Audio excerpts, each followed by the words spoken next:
Today, we are honored to sit down with Andy Greger. As the Director of Technology and Digital Innovation and co-chair of the Wellness Committee at the Michigan State University College of Nursing, Andy leads a team dedicated to researching, networking, and collaborating with faculty, staff, students, university services, and vendors. His team's collective aim is to identify and support new educational technologies for on-site and off-site classrooms, conference rooms, office spaces, simulation areas, and online environments. The team also provides professional development services for instructors within the classroom, simulation spaces, and online platforms.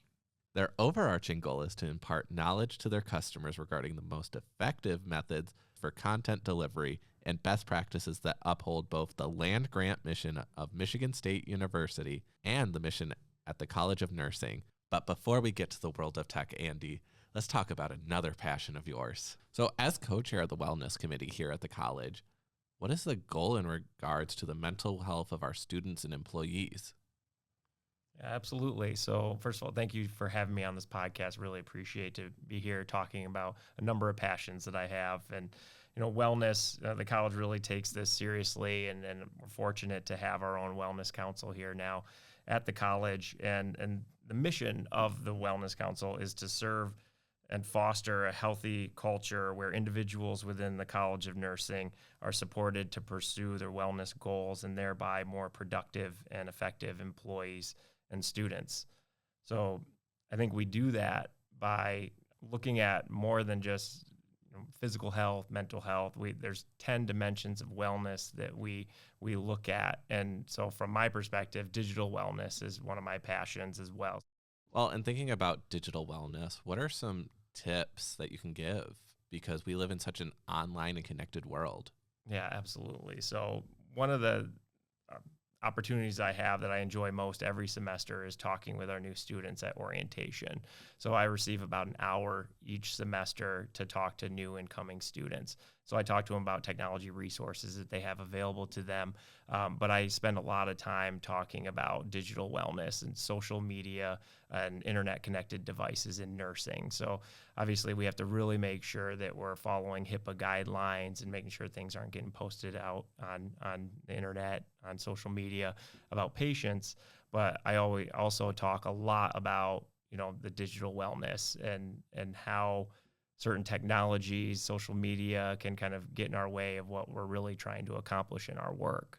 And it's also about encouraging them to take breaks from the screen and walking away, because social media is it's everywhere, but it's also so scripted, I guess is a good word for it. It's just a snapshot into a person's life. It's not the whole story either. There's so many different kinds of ways that social media kind of plays out and can affect people's mental health. It's so important to take care of yourself and remove yourself from those kind of distractions. Yeah, so I see it very important for them to take inventory of their digital life before, during, and after the program. Really thinking about what kind of content is on their feeds, how often things are coming in, even when in their inbox. How many things are coming in, subscriptions that they have that may be coming in that you could turn off, that you don't need all that content coming at you, especially when you're going through a very difficult program where it's very time intensive and every second takes away, mental space.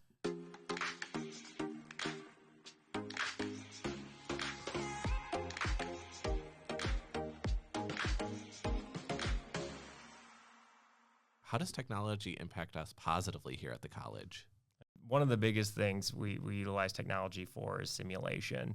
So simulation is key for giving students experiences they may not see otherwise. So even though they have clinical opportunities, they may not see every type of case that's out there. We may not be able to repeat those cases over and over and allow the students to experience those and make different decisions and make mistakes in a safe environment. So we utilize high fidelity mannequins, which connect to computerized systems that allow us to control all the vitals. It allows us to talk through these mannequins. These mannequins are getting more and more sophisticated every year. We have mannequins now that can move and have facial expressions. They have pulses on just about every part of the body. You can intubate them. You can, insert fluids. You can actually draw blood, or you can hook them up to IVs. So this technology is just amazing for giving students experiences they may otherwise not be able to interact with. Some of the mannequins now are actually coming out with AI, so we'll probably talk a little bit more about AI in a little bit, but artificial intelligence in these mannequins, they're actually coming up with the ability to have conversations with individuals. So it's kind of like having ChatGPT within a mannequin, with guardrails. So but these opportunities, these products are out there. We also are looking heavily into XR, which is, extended reality, which includes virtual reality, augmented reality, mixed reality. I know there's a lot of acronyms there, but essentially it's immersing students into situations that we may not otherwise be able to recreate very easily, just in an open space. So giving students, more opportunities to experience these situations that they may not see in their clinical settings. Sector table. So we recently received a very generous donation that allows us to purchase a number of different technologies that are going to expand these types of opportunities. So the sector table is actually an anatomy table that allows you to view a student body from just about any angle and any inside the body as well. So taking all sorts of different cross sections with just about any part of the human body on a large, basically a life-size table that can either lay flat, or we can make it stand up and vertical, and have discussions with students around the table about anatomy without having to have our own gross anatomy lab. So the technologies, given these opportunities that we would not have otherwise. Immersive interactive room is one technology that I'm really excited about here in the near future. So actually within the next month or so, we're having this installed, and it's basically projectors that project onto the walls of a room, but it also has touch capabilities and has smells as well. So there's a number of I believe I want to say 30 different smells that we can choose from to pump into the room while they're going through a scenario. But essentially you can envision using a 360 camera to film just about any scenario that we would want, and we can project it up on the walls and then have smells pumped into the room. It has touch capabilities as well, so you could have interactive quizzing on the walls, or you could make it into like an escape room where the students have to find a certain part of the image on the wall and press it, and then a question may pop up, or it may take them to a completely new scene. Talking about wellness too, you can turn it into like a sensory room. So they do have like modules that have snow falling, and you can put your hand up against the wall, and the snow will accumulate on your hand, and then you let your hand go, and then the snow falls again. Or they have bubbles that you can pop and those types of things. So along with putting the students into immersive clinical type setting situations, we could utilize it as a wellness room as well. Mike, I have a quick question for you. Oh. So, given all of this technology, how do you think it's going to impact you if educating? So, yeah, that's actually really good that you brought that up, because I was thinking of this as you were talking about all those really cool things that we're getting in, right? Because I think it creates an authentic learning experience for the students, like authentic, like real world nursing experience. And it does so in a safe environment, which is one thing that you said. And I think it's really important for students to feel safe when they're learning. That's really important. And then when they get into these situations that, maybe they've had in a simulated setting in the real world with a real patient, they then know what to do. They can bring some of those things forward and say, okay, I know how to make this decision, because it's all about their decision making and their judgment. And these scenarios really push them to make decisions, okay? And then the value is after the scenario is done, you kind of debrief it and you say, okay, why did you make this decision? Why did you, what were you thinking here? What were you thinking there? And it kind of is just a good way to try to build that critical thinking and that decision making. So I think that's great. I also think that ways that we teach in the classroom could change a little bit. I'm just thinking, you have that Spectra table that, or that immersive sim room. I got all kinds of ideas that I'm thinking of, right? Those are so many cool tools, right? And I think as faculty, we will work with, you and your team to try to say, okay, we have all these great resources and these great tools. How do we make this work for the students? How do we implement this in the classroom and for our students as far as in the lab setting? But I think that's really, really, really exciting.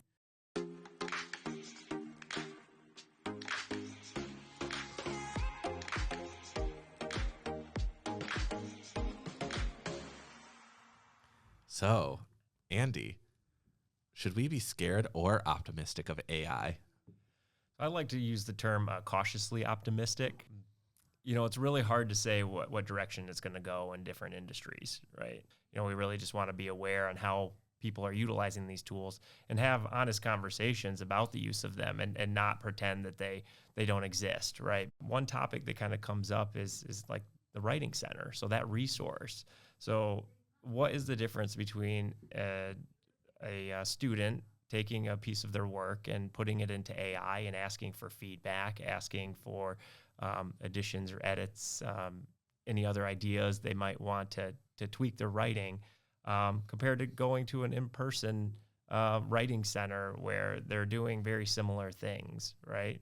I think AI also misses context with writing too.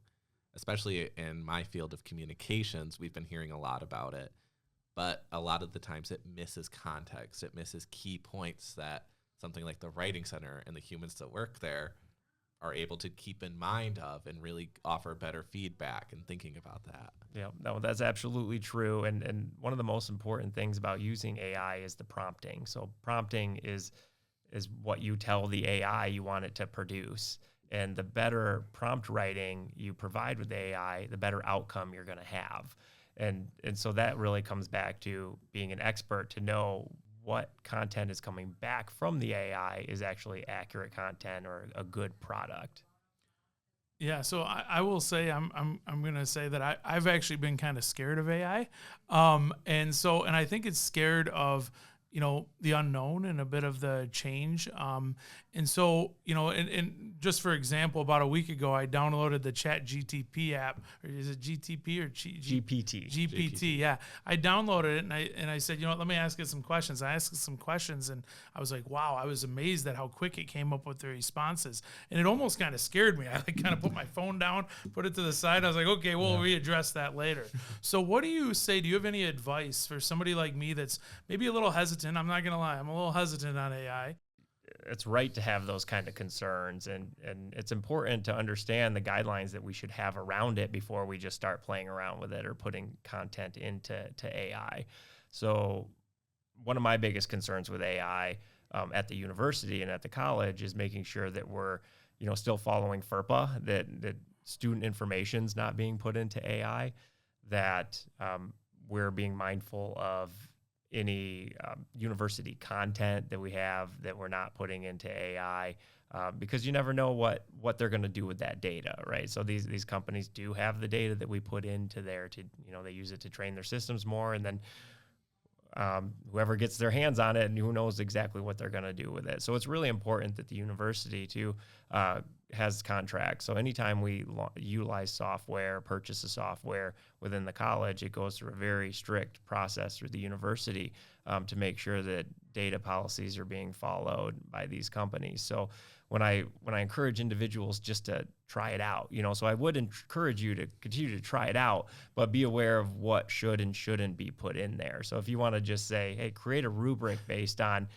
these certain guidelines, and that's okay, because it's not specific, it's not university data that you're potentially putting at risk, and it's not student information. So I'll be upfront. I actually took one of my papers from my graduate work and asked it to grade it, right? And then I also asked it to create a rubric, and I said, hey, let's say that this is like a perfect paper. What would a rubric look like? If you said that this was the perfect paper, right? So it could help instructors, build rubrics, and there's all sorts of things that it can do. And I even have it just, help me rewrite my conclusion, help me, make sure I'm not missing anything, right? So I really do encourage individuals to use it and try it out, but be aware of kind of where the guardrails are. Yeah, I can see the usefulness, especially from an efficiency standpoint. A lot of times, you spend a lot of your day, emailing and, writing, rubrics and, and objectives and different things like that. I can see it being an advantage there. So then it frees up some of your time to focus on some other things, as far as, student learning wise, maybe following up with students, things that maybe that paperwork stuff. So I think from an efficiency standpoint, I definitely, I think I need to start using it. It's just a little scary. So I appreciate you kind of expanding on that a little bit. What is your team's kind of focus with AI, and how are we implementing and impacting the college with it specifically? Yeah, great question. I think our first main goal is to work with faculty and students and staff to figure out how they're using it right now, to see who's using it and kind of test the waters on where people are at with it.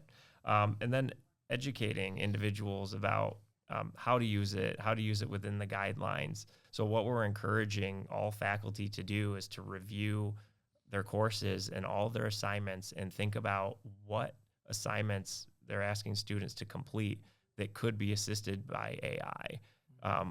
And determine whether they want students to use AI to assist them, or if they don't want to, if they want to restrict it.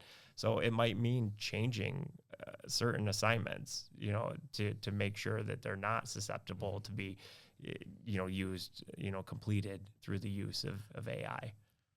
When you bring that up, it makes me think of AI sometimes. And that's why I was when I typed in those questions and got those responses, it kind of made me think it's kind of like a cheat code almost. And so I just, as far as that goes, I think as an educator, it makes you a little bit uncomfortable because I would say more uncomfortable just because you want to make sure that students' work is a representation of what they know.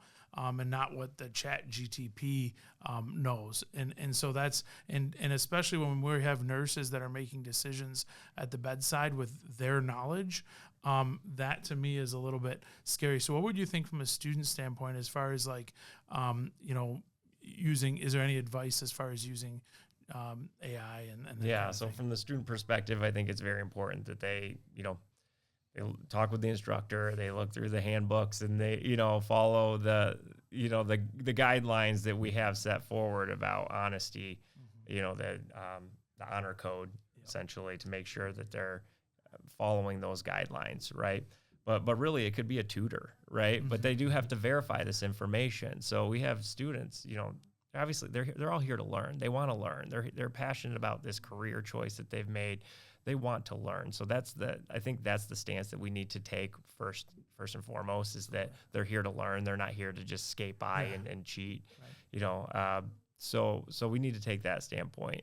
And then we need to encourage these conversations so they can utilize the technology in an effective way, because it is being used in certain clinical settings, right? Like it can help diagnose patients. It can read all sorts of different data points and provide recommendations. But at the end of the day, there needs to be a professional who can interpret that information that the AI is feeding them. And when you said, about the right way, I think that that's really important. As long as it's used in the right way, I think that's the biggest thing, because, as far as, I can even see like, if I type in, 5 NCLEX questions on cardiac, I could see as a student that would be extremely helpful, and then provide the rationale to those questions, right?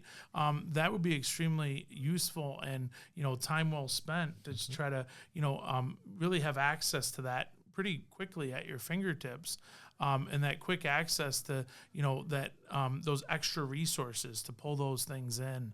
As far as nurses at the bedside, this is a College of Nursing. How could you see nurses incorporating AI at the bedside? Because my mind's starting to head there. I'm starting to be open to it. Starting to think of all the possibilities, because nurses have a lot on their plate and heavy patient loads. How do you think that could help, like maybe nursing efficiencies or quality of care things? Absolutely. So I could see, and some of this is happening in different organizations where they're building their own customized AIs. So they can ask questions, and it will be more focused on their specific organization, right? So I think they'll be able to get quicker answers, right? They'll be able to plug in information. They may be able to give these tools to their patients and allow the patients to ask questions, but with a moderator, or and guardrails. So then, making sure that the AI is actually feeding correct information.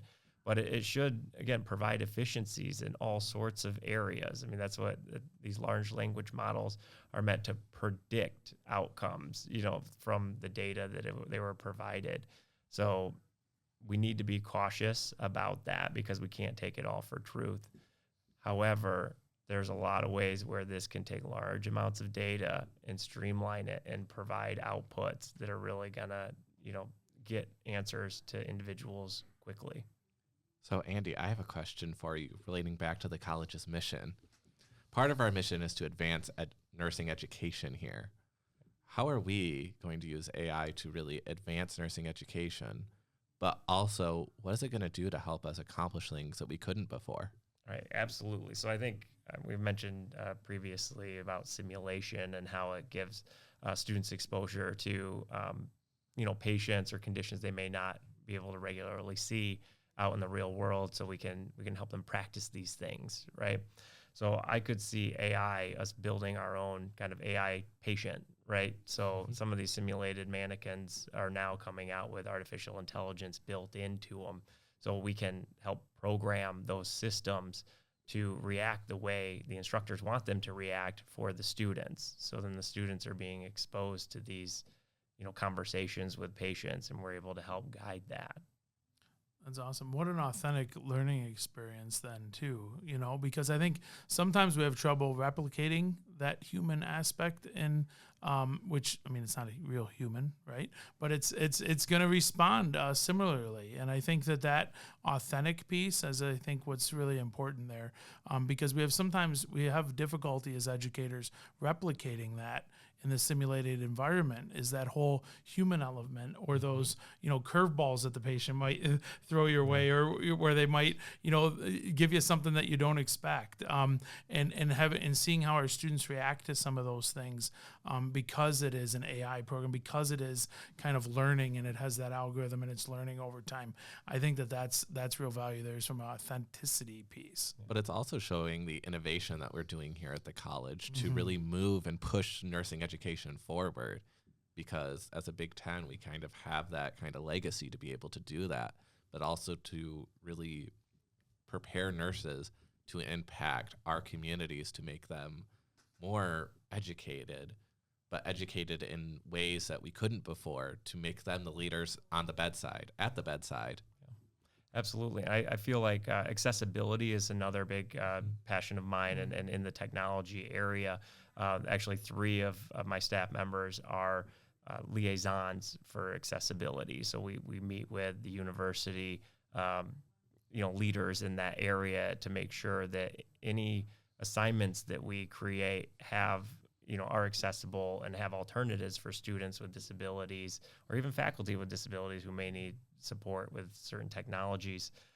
So what's interesting is the new ChatGPT-4 just came out with some extra features, and that includes being able to see and speak. So it's interesting. So, right now you kind of type in and it responds text to you. So now it has the ability to respond verbally, which you could add in a plugin to do that previously. So that's not really big news. But the seeing part is actually extremely interesting, especially for accessibility. So it could look at a picture and interpret it and provide alternative text. So one of our roles within the college is to make sure that students' content in their courses is accessible, which means it has captions, it has alternative text for any images. So ChatGPT version 4 now, which is a paid for version, so you have to upgrade to that. But it has the ability to look in an image and interpret it and provide alternative text. So that is something that we are looking into to see if that can help us more efficiently provide alternative text for images that are placed in course content. Andy, we are so appreciative of you coming on the episode to just kind of talk about where we're at with technology and how we're advancing nursing education here at the college. Do you have any kind of parting thoughts for us about this? I think first and foremost, I'm just so appreciative how well we work together as a college to make these things come together. From the technology side, I can bring forward things that I think might work in the classroom, right, or in the clinical practice setting. But it's the collaboration with the faculty and other staff as well, and input with the students, understanding what kind of feedback the students have and what they want to see and how they're feeling about certain technologies that we're integrating into the curriculum. We just have an absolutely amazing team here that works together to implement these things. It's not just on a few people, it's a whole village that puts together these technologies and how they're actually implemented. To find your breaking news and latest updates within the College of Nursing, please refer to our website at nursing.msu.edu. But to join the conversation, you can find us on all social media platforms at MICHST Nursing. Who will? Spartan Nurses will. I like it.